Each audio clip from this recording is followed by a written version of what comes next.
first question we always ask clients is like, what is the purpose of this video? Like, in your perfect ideal world, what would this video do for your business? That was Bobby Jocson. Bobby is the founder of Video VAAS, which is a subscription-based video company in Columbus, Ohio. He partners with business owners, founders, and marketing teams to create consistent, leveraged, highly researched short-form video for all of their social channels. I had a lot of questions for him about his business model and how he scales such a repeatable offer. And today, you and I are going to learn the psychology behind good social media video, why emotional storytelling is way more important than production teams and high-budget video, how Bobby structures his business model to build trust with his clients, and the million-dollar question, whether or not subscription video is really worth it. If you stick around to the end, we also talk a little bit about the mental health side of social media and entrepreneurship. If you're a marketer or founder looking to scale high production social video for your business and drive more traffic,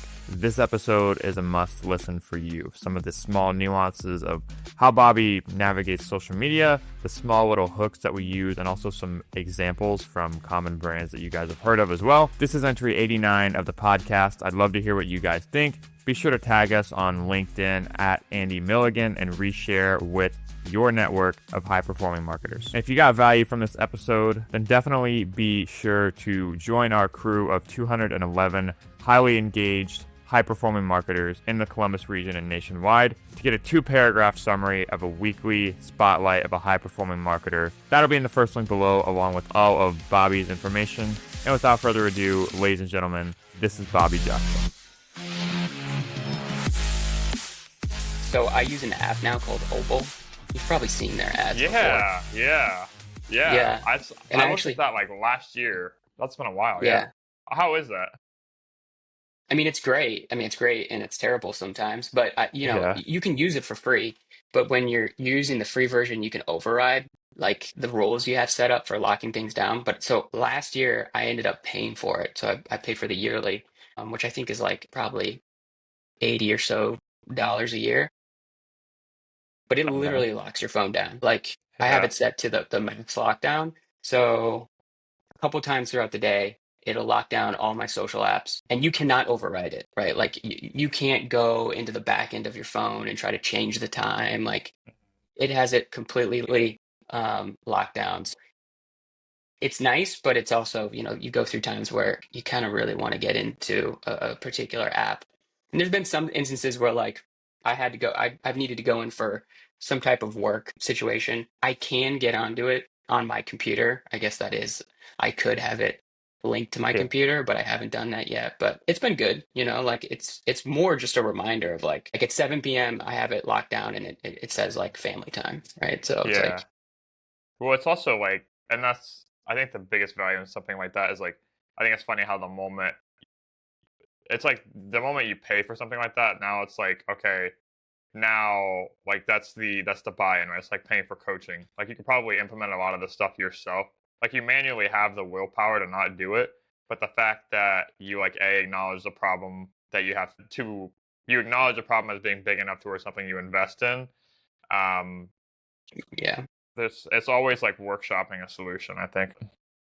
Yeah, I know. I've heard a lot of people say they like the brick. I like Opal in the fact that it's just like it's already built in, right? Like I don't have to have Hmm. a physical thing. But yeah, that is, it is definitely a problem, especially when you get to the point or when you're in a profession that you feel like you can kind of justify it sometimes, right? You can say like, I'm just doing it because I'm trying to do a little bit of market research, figure out what's going on. Yeah. You can play a lot of weird head games with yourself. Brick also has great video ads. Brick has been Yeah. like if you go on their Facebook ads library, I've used that a couple times to kind of show clients specific examples. They do a really good job, and they kind of take more of like the aspirational approach to their ads, where Opal does the same thing, where they're kind of putting you in a situation where when you're watching the video, you're like, I wish I lived that intentionally. Right. It's Hmm. kind of like the Yeah. what's the word for it? It's like those Yeah. It's TikTok like, videos where people have like their morning routine and it's like so buttoned up and you're like, yeah. I can do Yeah. that, right? And it's just you're just selling something that's pretty fake, like that's not actually what's Yeah. going on in most people's lives, but that's kind of the approach that they take.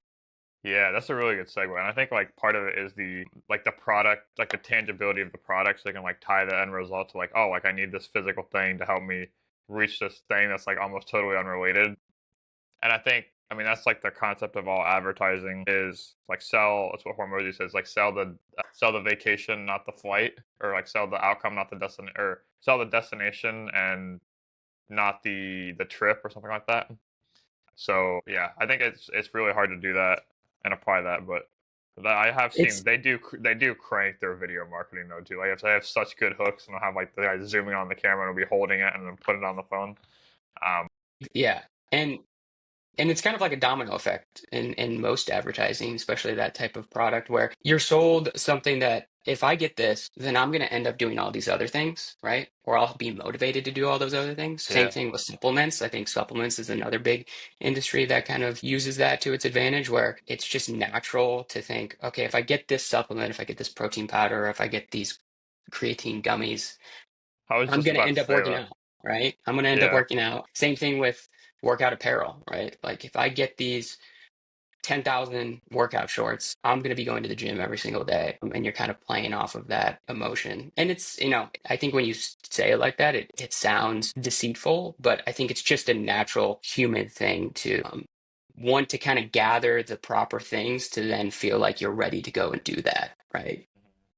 It's also the same when people say, I'm going to start going to the gym when I get in shape more, right? Like yeah, I'm not ready to go to the gym because I'm not in shape enough yet. I think it's kind of like the same thing. It's like I need to get all these things in place and then I can do the thing. yeah. It's Instead like of that. I had that like that same example was like we just flew over here last night, and it was the people that say like they make the wrong associations between like the outcome and the inputs. So like Katie was talking about like first class flights versus wealth. I was like, okay, well that might not be completely correlated because there's someone who will shell out their entire bank account to buy a first class ticket. Doesn't mean they're wealthy, right?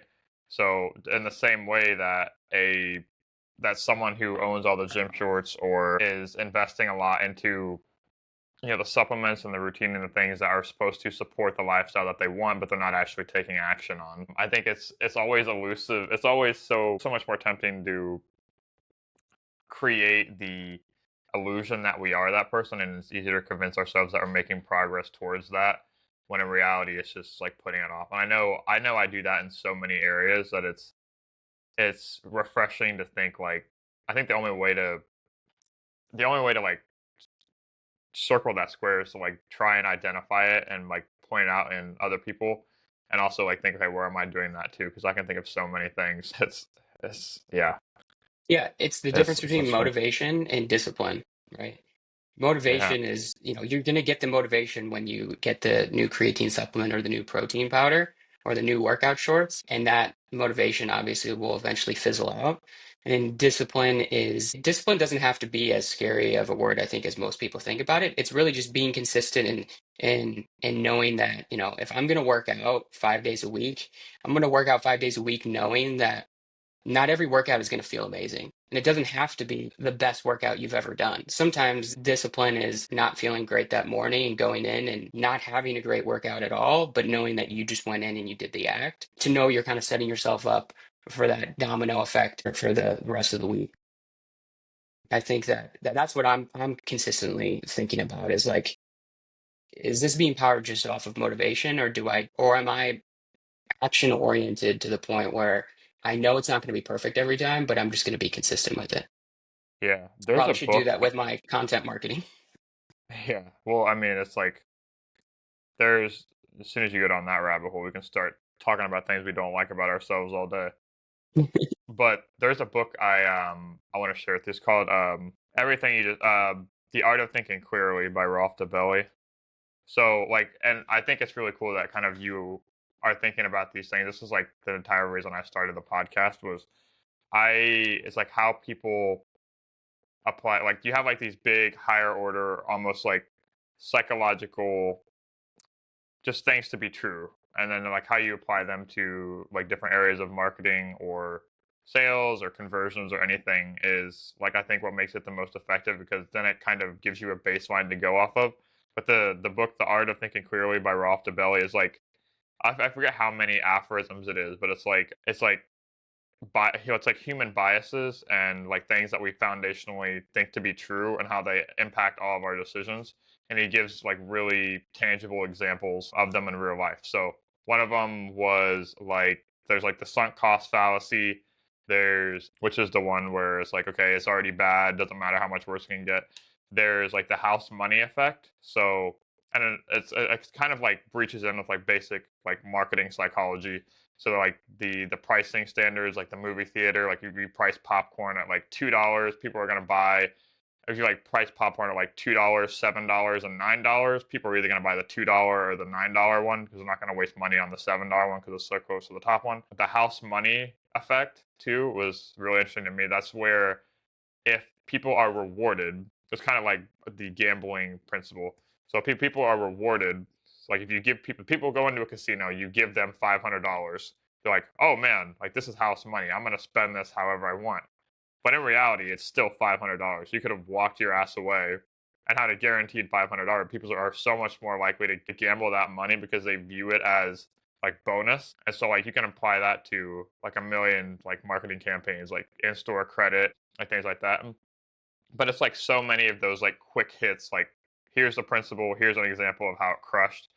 And like when I hear you talk about like the bigger sort of like bigger human motivation principles, that's like really fascinating to me because I think that's how where you like really have to start before you get into like the technicality and the creative. Like okay, like here's this landing page or like here's this video. That's kind of the main thread we want to pull on. How do you? Is that something that you think about like beforehand? I think it's something that maybe we don't consciously say like, okay, this is the exact principle I'm trying to leverage with this video or this like creative asset or campaign or whatever. But do you find yourself kind of referencing like the bigger picture stuff, like when you go in and you know timeline and edit or before you do any of your projects? Well, even before that, I think like just from the act of creative in general, right? There's a big difference between like being creative and being able to be creative consistently every single day, right? Like quote unquote, right? Same thing with the discipline and motivation thing. It's hard to run a business in creative where you're just running off of motivation all the time, right? And I think, we'll Yeah. probably get into it later, but that having processes and systems in place to kind of get you as far into the process as possible without even really having to think about it to then be able to save your energy and creative energy for that. But in terms of videos, I think it just depends on the video and the client that we're working with. The first question we always ask clients is like, what is the purpose of this video? Like in your perfect ideal world, what would this video do for your business? And obviously the answers are wide ranging. Some's just, I just want this because it's an awareness campaign and I want to be able to showcase the different services or the product that we provide. And then other ones are going to be more specific from a direct response perspective. Like one interesting one that we're working on right now that we just started was with um, a resurfacing company. Right? We're creating UGC videos now for a resurfacing company. And it's really then going into social and figuring out what is working really well and then trying to replicate that.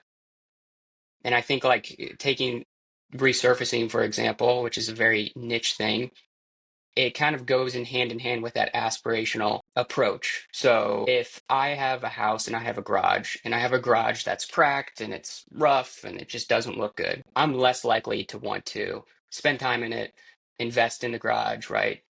But if I have a garage that has that rubbery flake material that just looks clean, it looks professional, right? I'm gonna have way more motivation to want to one spend time in it and invest in organization and yada yada yada. So the same could be applied across the board, right? The same could be applied for a products company, a software company. So I think the first question always is like in your ideal world, what would this video do, right? Like what would this video invoke from an emotional standpoint, and what would you want people to do after watching this video? Exactly, dude.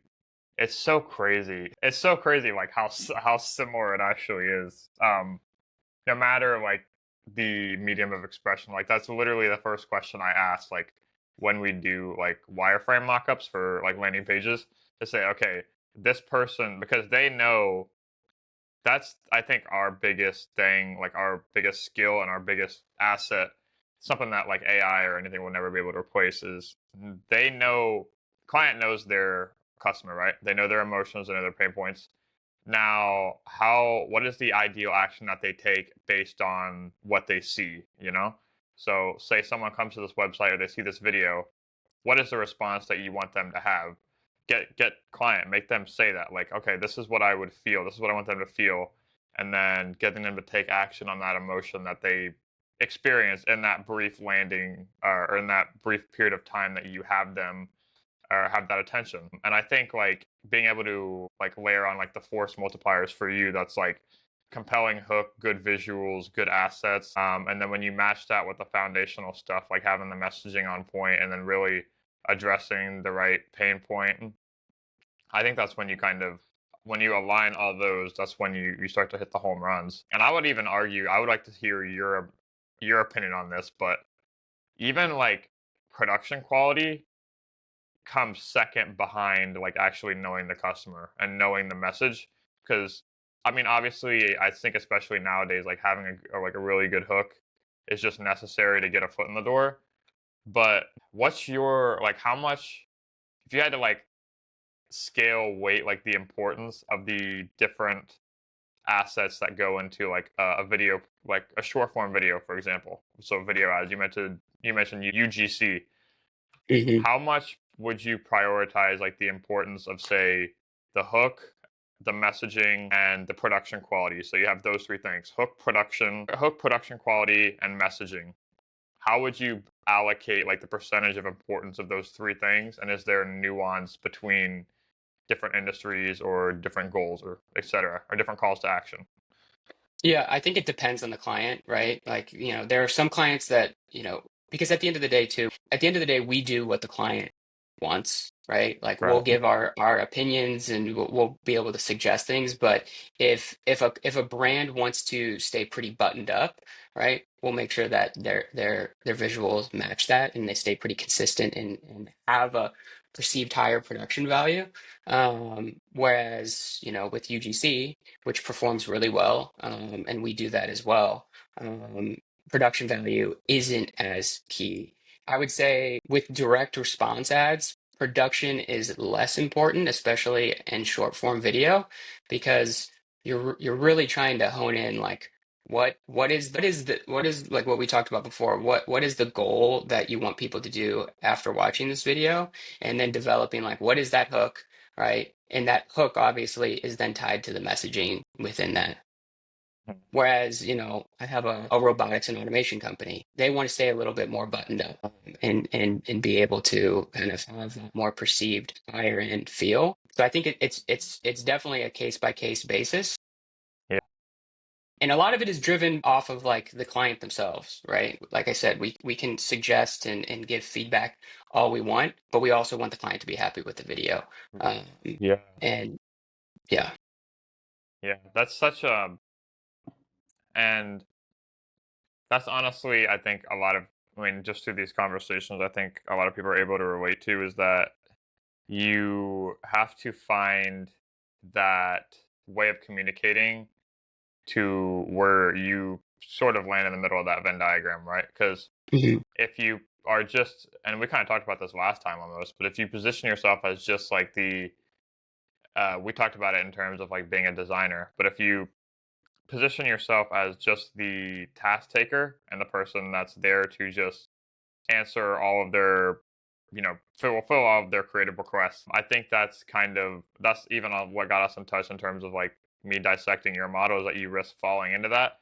But it's really, you have to offer your expertise to, like grow the relationship and expand it beyond just being that task taker, and then also being somewhere where you're more of a like strategic implementer.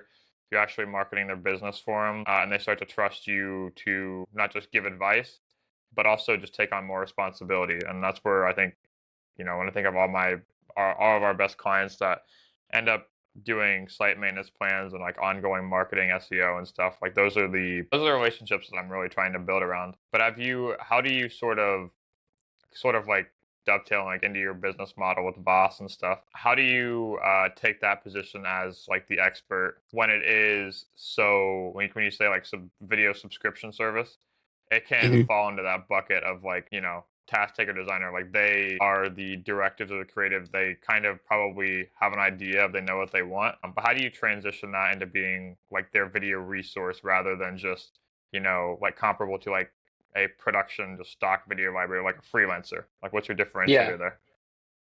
Yeah, I think it all comes down to trust. So, initially we need to be able to build the trust between the client so that they know that we can get the task done that they obviously reached out and signed up for.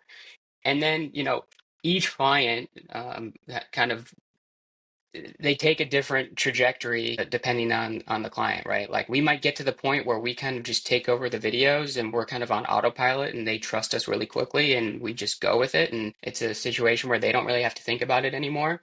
And then you might have other clients who are going to be much more involved and may stay more involved for the entirety of the relationship. So I think it's just understanding like who's who and which client prefers what. So I think it all comes down to trust, and I think that's the most important thing. Because people, at the end of the day, I was just having this conversation with one of my editors. Is we pride ourselves in producing really high quality work at the price point that we're at, and but we also deliver on speed as well, right? So I think like we have to be able to balance both of those because some of the reason why clients bring us on is because of convenience. One, because they know we have the ability to just take over the video and put it on autopilot. And two, it's just a convenience factor and it allows them to focus on other things inside of their business. The other Yeah. thing is the type of client. So I might have like we have clients who are creative agencies, but we also have clients who we're working directly with the business. Usually what I see is creative agencies are always going to be a little bit more involved because they're in the marketing and creative profession. They just may not have a video arm to their business. So we can kind of plug and play within their team where they're working with their clients, but we're on the back delivering their video. Those clients are always going to be a little bit more involved. But then we might be working directly with a business and we might take over more of the video side and the creative strategy side much quicker or entirely once that trust is built. Yeah, that's awesome. And I think like this is what we even say to our clients is that you're really trying to not you're not selling the result, like whether you're marketing yourself or you're on these calls, you're selling a meeting with yourself. You know, you're selling the next engagement, you're selling the delivered value over time. And I think, you know, trying to take that bigger picture approach is that it's almost like you lead with the deliverable, but you don't make that all they get, right? So you want them like after they converse with you, after they have an experience with you. This is like the whole client experience part that I'm like, it's just like fascinates me. This is what I'm always coming back to is like, how do I create something that how do you create something that's so that over delivers on value so much that they like it's not even like when it comes to like cutting a marketing expense or looking at their budget, it's just like a no-brainer, you know? And the factors that go into that, like the biggest one is the staying top of mind and just the trust and the communication because that just sticks with people so much more, you know? Like the vibes that you get from like a better call are going to stick around longer than the feelings from like a really good video or the feeling from a really good, you know, landing page because it is so kind of temporary and it is something that always has to be, especially with content, like content never stops, and there's going to be times where, you know, you don't deliver and, you know, the work isn't as good because, you know, that happens. But it's really maintaining the relationship, I think, is the key element